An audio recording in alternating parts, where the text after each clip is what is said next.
بنتايج فسخ عقده وهو ما يعرفش هو فين. يعني حضرتك ممكن تتصل بحماه عضو مجلس الاداره. بنتايج فسخ عقده. يلا بينا. تقريبا كده واضح ان في الم وفي كارثه، وان بنتايج فسخ عقده. في الم احنا هناخده قريب، خلال اسبوع، خلال اسبوعين ان شاء الله يناير هيحل علينا. يناير ده مش هيعدي علينا غير واحنا كلنا متجبسين. بنتايج راح فين يا جماعه؟ منيمنا الفتره دي كلها.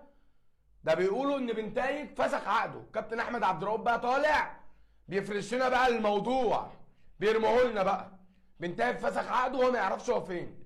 يعني حضرتك ممكن تتصل بحماه عضو مجلس الاداره تساله بنتايج اتبرى مننا ولا رمانا في الزباله ولا هو مكمل معانا ولا راح فين. بيقضي شهر عسل، طب نعرف. راجل بيقضي شهر في الفضاء، نعرف. بنتايج يا جماعه فسخ عقده. اللاعب الوحيد اللي عليه القيمه، اللي لعب بطوله عربيه وكاس العرب، وممكن حضرتك تبيعه ب 3 4 مليون دولار وتفك الازمه. انت مش معاك تحط له حق مرتب شهر، وبتخلي لاعب بالكواليتي ده وبالجوده دي يفسخ عقده عادي وخلاص. كل اللعيبه الكويسه والجامده بتمشي، ومش هيتبقى لك الا شويه الحلل الفاضيه اللي انت مصدع الناس بيهم. طبعا دلوقتي بنتاج هيمشي وهيفسخ عقده، والله اعلم هو هيروح فين، لان الانديه كلها عندها مشكله في الباكات الشمال. فانت بقى ما تستغربش، ممكن تاخد قلم، ممكن ناخد زغروف جديد. الموضوع ما تستبعدوش، عادي. الموضوع سهل والموضوع عادي. تقبل كل حاجه في الكوره انها تحصل وما تغفلش نفسك.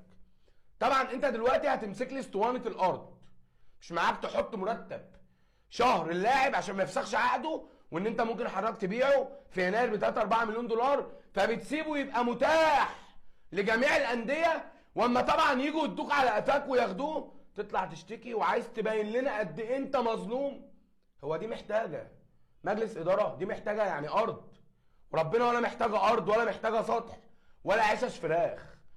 ده اللاعب الوحيد اللي عليه القيمه انت بتسيبه مطمع لكل الانديه عشان طبعا يروحوا ياخدوه، فانت هتطلع تعيط وتحسسنا بالذنب.